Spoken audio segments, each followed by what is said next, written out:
Les amis, bienvenue dans cette nouvelle vidéo, une sorte de spin-off du bestiaire, et cette fois on va aborder les créatures qu'on voit dans les films et séries de la pop culture et qu'on aime beaucoup regarder. Aujourd'hui on va commencer simplement avec la série qui m'a donné envie de me lancer sur YouTube et de lancer ces bestiaires. On parle bien sûr de Supernatural.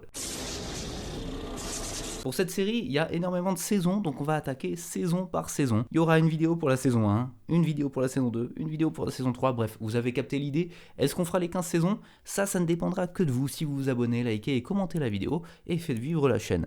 En attendant, eh bien écoutez, c'est parti là, tout de suite, c'est parti. La Dame Blanche. Au premier épisode de la première saison de Supernatural, on nous présente un des esprits les plus connue du monde, la Dame Blanche. Dans cet épisode, elle se caractérise par une jeune femme marchant au bord de la route. Généralement, c'est à des jeunes hommes naïfs et dégueulasses qu'elle apparaît. Non, voilà, disons les termes. Bref, elle leur apparaît, et vu que c'est des gros dégueux, ils ont le regard un petit peu lubrique tout simplement, et ils ont envie de profiter du fait qu'elle soit un petit peu perdue, pour pouvoir s'attirer ses faveurs charnelles. Et c'est à ce moment-là qu'elle attaque. Et pas qu'un peu. Dès qu'ils se lancent dans leur premier pas pour l'embrasser, c'est là qu'elle s'attaque à eux et les tue. En réalité, on apprendra plus tard qu'il s'agit plutôt d'une Llorona, une femme qui pleure. C'est un esprit de la famille des Dames Blanches, oui, mais qui a un passé extrêmement violent et qui a perdu ses enfants. Sa présence dans notre monde serait due au fait qu'elle n'a jamais pu en faire le deuil, marchant au bord des routes et des rivières pour extérioriser son chagrin et nourrir sa haine des hommes en faisant son casse-croûte à minuit passé, le Wendigo. Cette deuxième créature est de loin une de mes préférées, toutes saisons confondues de Supernatural. Tout commence lorsqu'un jeune groupe de campeurs est alerté par des bruits étranges d'animaux autour de leur tente, ainsi que les hurlements d'un de leurs amis partis pour faire un petit pissou de rien du tout. L'un d'eux sort sa tête de la tente et se fait littéralement attraper et soulever,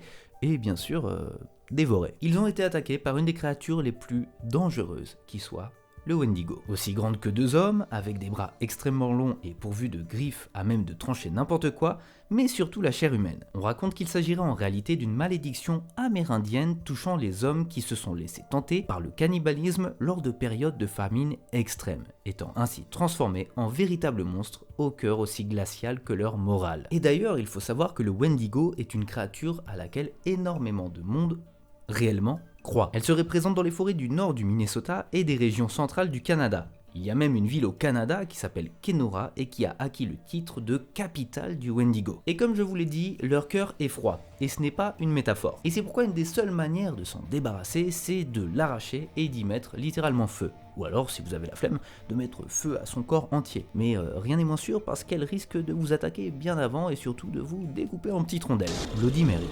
Bloody Mary est une légende assez connue dans le monde. Et si vous ne la connaissez pas, c'est que vous n'avez pas eu une enfance pleine d'horreur et de copains qui voulaient vous terroriser. Et ça, est-ce que c'est dommage ? Je ne sais pas. On raconte que si on s'aventure à dire son nom 3 fois à minuit devant un miroir, on la verra apparaître derrière nous, et ce, juste avant qu'elle nous fasse amplement regretter de l'avoir appelée, car tout ce qu'elle laisse derrière elle, c'est une pièce pleine de sang. Dans Supernatural, c'est également le cas. Mais on apprend aussi qu'elle peut voyager entre les miroirs, histoire de ne laisser aucun répit à ses victimes. Mais bien sûr, il est également possible de la bloquer grâce à ces miroirs, en la faisant apparaître dans un miroir bien particulier et en le brisant. Dans la série, il s'agit d'un des miroirs à laquelle elle était attachée en tant qu'esprit. Donc est-ce que ça fonctionnerait avec n'importe quel miroir? Je ne suis pas sûr. Donc par précaution, ne l'appelez pas. Il semblerait d'ailleurs que la légende de Bloody Mary soit principalement inspirée d'histoires de sorcières infanticides ou de jeunes femmes mortes en couche, et non de Marie Tudor qui, elle, aurait donné son nom uniquement au cocktail bien connu de tous. Et ouais, comme ça on se couchera moins bête.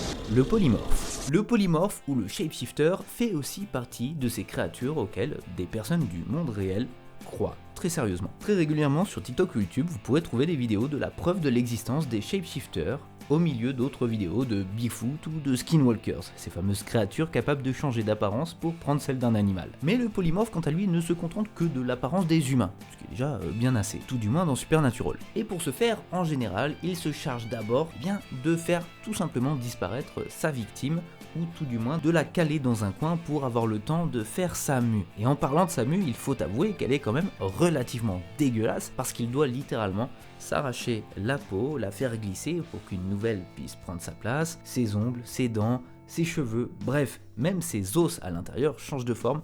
Et c'est vraiment, c'est dégueu quoi, tout simplement. Maintenant la question c'est comment faire la différence entre un polymorphe et une réelle personne. Eh bien, il y a deux solutions plutôt simples, entre guillemets. La première, c'est tout simplement les yeux laser. Ouais, petite private joke pour les fans de Supernatural. Non, les yeux laser, c'est tout simplement que quand le polymorphe est pris en vidéo ou en photo, eh bien ses yeux scintillent en blanc, comme si eh bien, la lumière ne pouvait pas se refléter dedans.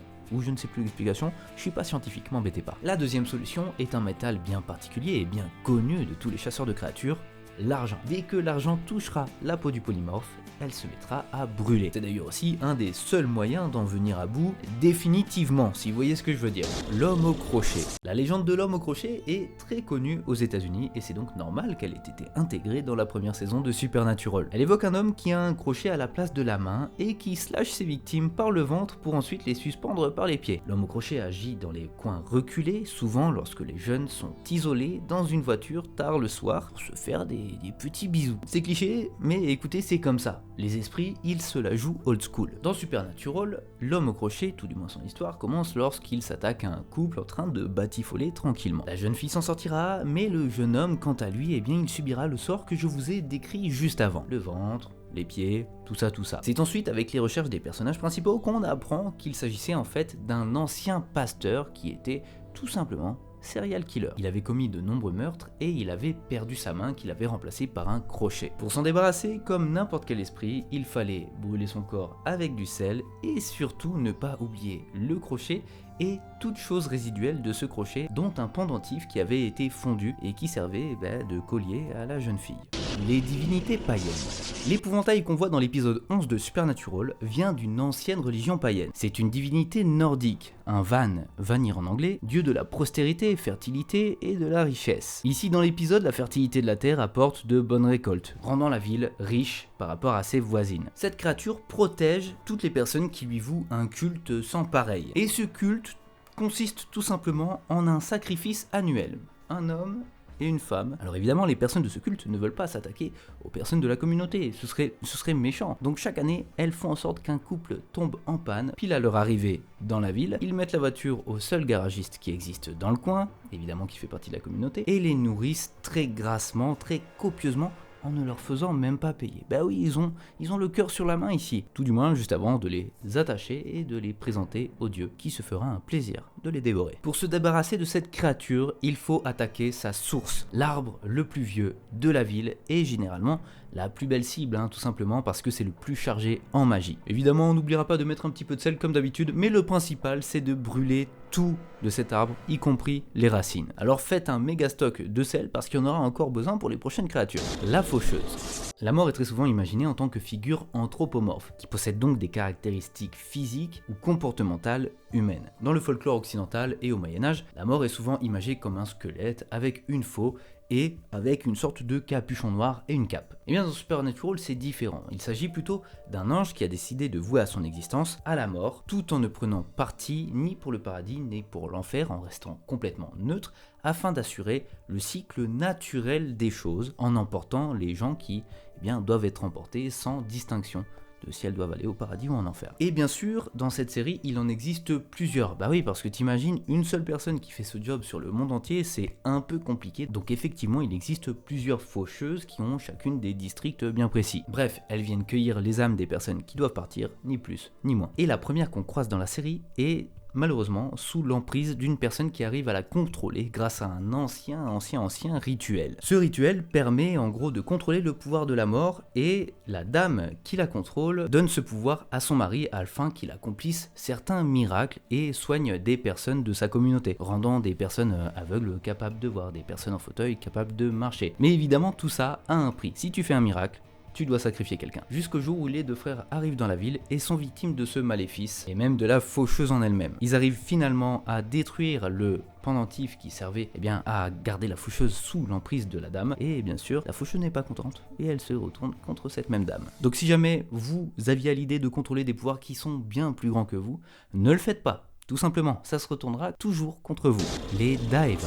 Les Daeva sont mes deuxièmes créatures préférées de la série parce qu'elles sont absolument fascinantes et qu'on ne sait quasiment rien sur elles. Et c'est ça que j'adore. Ce sont des créatures de l'ombre dont l'existence remonte à une religion millénaire bien plus antérieure que le christianisme. Et quand je dis de l'ombre, c'est littéralement de l'ombre. C'est-à-dire qu'on ne peut pas les voir. Elles sont invisibles à l'œil humain. Autant vous dire qu'avec leurs griffes aussi acérées que des rasoirs, leur puissance et leur capacité à voyager dans les ombres, donc quasiment à se téléporter, eh bien si vous voyez l'ombre de l'une d'entre elles, c'est qu'il est déjà bien trop tard pour espérer survivre. D'autant plus qu'il n'y a aucun moyen de s'en débarrasser. Le sel, vous oubliez, c'est pas des esprits. Les exorcismes, vous oubliez, c'est pas des démons. Et si vous pensiez passer votre vie à la lumière, dans un premier temps, c'est ça qui vous tuerait et même pas les Daeva. Et en plus, sachez que peu importe n'importe quelle source de lumière vous pourriez avoir, il y a toujours de l'ombre quelque part. Alors surtout, n'énervez jamais les Daeva. Le tulpa. Les tulpas sont des êtres créés par la méditation. Une fois nés, ils ont leur propre vie. C'est fou. Dans Supernatural, cette créature est très spéciale parce qu'elle a été créée par, non pas la méditation, mais la croyance. En effet, une rumeur circulait sur internet comme quoi, entrer dans une certaine maison pour se faire peur, eh bien, on pouvait croiser un esprit qui y vivait, celui d'un homme très méchant, qui avait parfois une hache, parfois une tronçonneuse, et qui était très violent et tuait toute personne qui s'introduisait dans cette maison. Eh bien, en fait, il n'en était rien. Mais chaque personne qui allait dedans pour se faire peur croisait une sorte de symbole. Et à chaque fois qu'elle croisait ce symbole, chaque fois qu'elle se disait « Oh putain, c'est peut-être lié à ce monsieur », eh bien ce symbole prenait la puissance de leur pensée jusqu'à, finalement, après avoir eu assez de puissance, les matérialiser littéralement. C'est donc ça le tulpa, c'est cette créature créée par la croyance des gens. Et donc plus les gens y allaient en changeant les détails, par exemple quand ils pensaient que cet homme en fait n'avait pas de bras, eh bien chaque fois qu'il revenait, il n'avait pas de bras. Si 20 personnes y allaient en pensant qu'il avait une tronçonneuse et qu'il avait mis le feu à la maison, eh bien, il avait une tronçonneuse et avait mis le feu à la maison. Le problème avec le tulpa, c'est que vu qu'il repose sur la croyance et que la plupart des gens qui y vont ne pensent pas à imaginer ses faiblesses, eh bien, il n'en a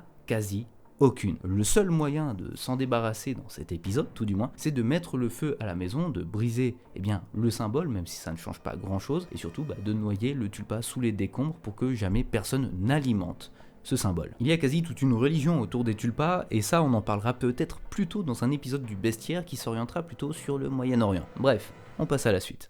Les striges.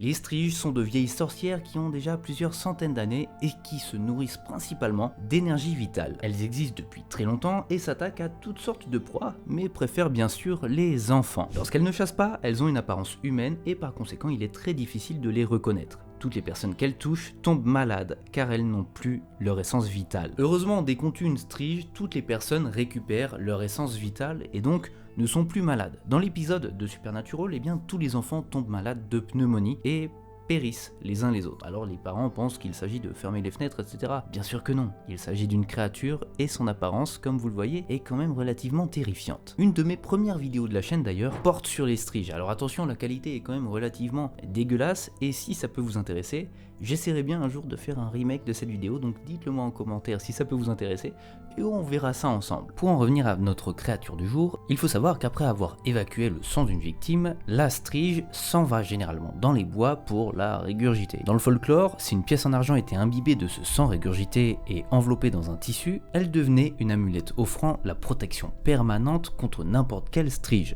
Dans Supernatural, pour s'en débarrasser, eh bien c'est une autre méthode, un peu plus simple, lui tirer dessus pendant qu'elle se nourrit. Dans les créatures de Supernatural qu'il nous restait à voir, il y avait les vampires et les démons. Les vampires, tout le monde connaît malheureusement, c'est vrai que même si dans Supernatural ils sont assez spéciaux parce que le seul moyen de les tuer c'est de leur couper la tête et le pieu ne sert à rien, à part ça, vraiment, ils n'ont rien de super incroyable en plus, et surtout ils sont beaucoup plus importants dans la saison 2 et les saisons suivantes, donc c'est à ce moment-là qu'on y reviendra. Et les démons, c'est pareil, parce qu'on va avoir tout ce qu'est la clique des démons dans Supernatural, voire même faire tout un épisode entier sur juste les démons de Supernatural, donc ça attendra. En tout cas, j'espère que jusque là cet épisode vous a plu, c'est plein de petits chapitres, donc ça va assez vite, c'est tiktokable, normalement vous avez peut-être vu ça sur TikTok. En attendant la prochaine vidéo, moi je vous invite à la partager, à laisser des commentaires pour dire votre créature préférée, pour dire une série ou un film sur lequel on pourrait faire ce genre de vidéo, et surtout, likez, commentez, abonnez-vous, partagez, et on se retrouve un de ces quatre. En tout cas, d'ici la prochaine fois, moi je vous dis salut. Je suis à bout de souffle.